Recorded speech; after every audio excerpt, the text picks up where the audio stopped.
Listen, and repeat. Chapter 1, The Birth of Muhammad Abdul Karim, Abdul.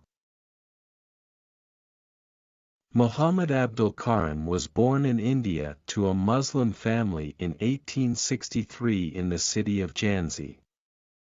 He was the second of 6 children, as his father worked as a hospital assistant with a British cavalry squad.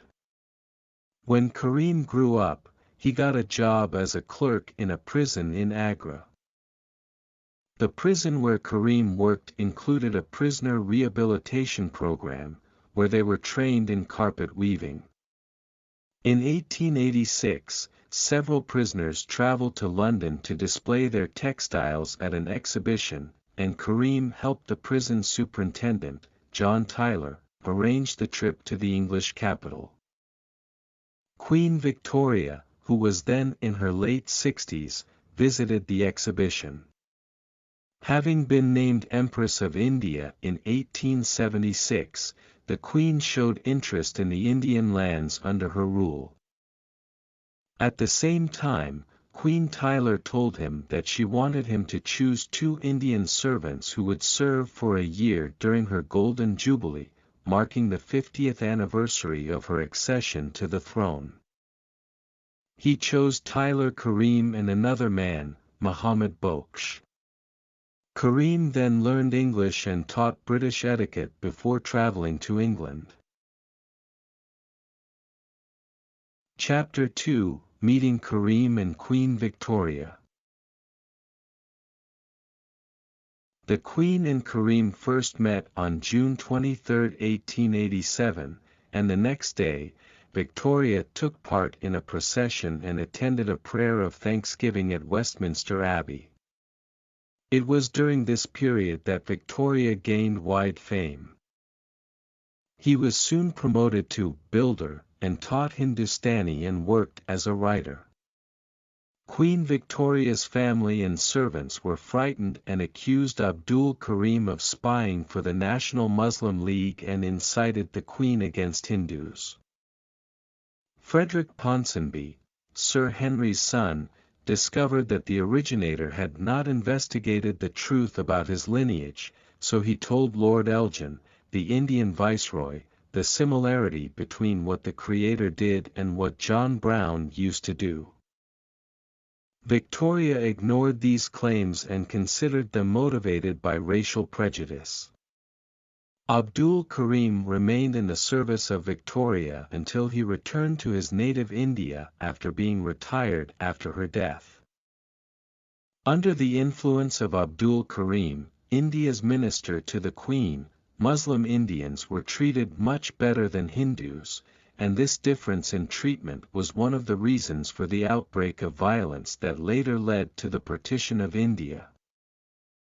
The Queen used to sleep with Abdul Karim alone in the palace that she allocated to him, and once he fell ill, so she ordered her own doctor to treat him, and she used to visit him in his bedroom twice a day to heal him herself and adjust his pillows and make sure of his condition.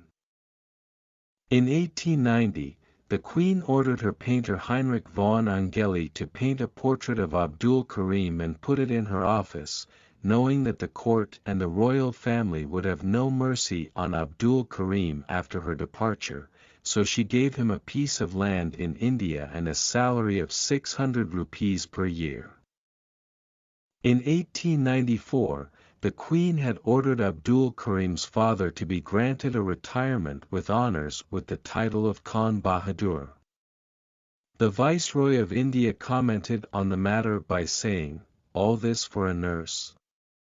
No one risks such a tribute even with a doctor." Queen Victoria used to take her queens and princesses to visit Abdul Karim's house and talk to his wife and mother. His wife was fat and brunette in chocolate, wearing studded rings, rings on her feet, rings on her nose, a turquoise ring on her thumb, and every part of her body was tied with chains, bracelets and rings. There is a large rose on her head, large earrings hanging from her ears, and her clothes are silk and satin, but her concepts of life are limited and her English is weak. The Queen's doctor did not see Abdul Karim's wife, and when she was sick and he wanted to examine her by sticking out her tongue, she would take it out for him from behind the niqab. In 1892, the Queen was preparing with her court staff to make a European tour. One of her bridesmaids went to Abdul Karim and asked him not to accompany them on that trip and told him that if he did, she would take it out for him from behind the niqab. They would resign from their jobs. When the Queen heard the story, she revolted and hit the table in front of her and scattered all its contents on the ground and insisted on the presence of Abdul Karim in the departing team. When they arrived in Italy and Abdul Karim was introduced to King Umberto I of Italy, an Italian newspaper published saying, "The king did not understand why this Indian was in the court staff, but public opinion in Italy believes that this is the captive Indian prince that the Queen pulls with her to remind that she is Queen of India." Abdul Karim took advantage of his position because he was a favorite of the Queen, causing discontent of the court, who did not see in Abdul Karim only a new lover who took the place of the old lover John Brown. The princes and princesses, sons and daughters of the Queen and the Prime Minister, were expressing their fears of Abdul Karim's greed, and their fears of the actions of the mother, who refused to listen to them and was always angry with them about him and saw him as a kind of pet such as a cat and a dog and would not willingly abandon him. The court suspected that Abdul Karim might be a spy on the Queen because he had access to her papers, files and secret correspondence, and Victoria's advisers feared that Abdul Karim was associated with Rafiuddin Ahmed, a London-based Indian political activist who was associated with the National Muslim League. They suspected that Ahmed had extracted classified information from Abdul Karim to pass to Afghan Emir Abdul Rahman Khan at the time of the war between Britain and Afghanistan. In 1896, Abdul Karim brought his nephew Muhammad to his home in London and had no children. Queen Victoria has hired a gynecologist to examine Abdul Karim's wife, and the couple has been trying unsuccessfully to conceive. After the examination, the Queen's doctor determined that Abdul Karim had gonorrhea.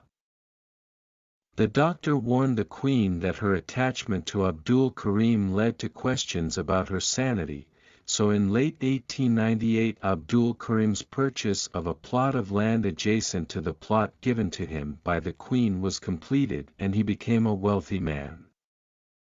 He asked the Queen to grant him the title of Commander of the Knights to the Order of the Indian Empire, so both the British court and his Prime Minister were agitated, forcing the Queen to grant him the title of Commander, which is a middle rank between a commander and a knight. After the death of Queen Victoria, Edward VII took the throne, expelling Abdul Karim and all Indians from the court and returning them to India. Abdul Karim was not allowed to look at Victoria's body before the casket was closed, or to walk at her funeral, and all the letters and memorabilia Victoria wrote to Abdul Karim were burned. By order of Edward. Chapter 3: The Death of Abdul. In 1909 Abdul Karim died at his home in India. He had 2 wives and no children. He was buried in a mausoleum that has a large dome next to his father. King Edward VII sent a commissioner to the house of Karim to search for, confiscate and send any belongings or correspondence between Abdul Karim and the late Queen or royal family to the king. Since Abdul Karim had no children, his nephews and relatives inherited his wealth and property and continued to live in India until its partition in 1947 when they migrated to Pakistan, and the Indian government confiscated Abdul Karim's property and distributed it to Hindu refugees from Pakistan. I hope you like the story and that you have benefited from it. Please do not forget to share it with your friends so that everyone benefits. Goodbye.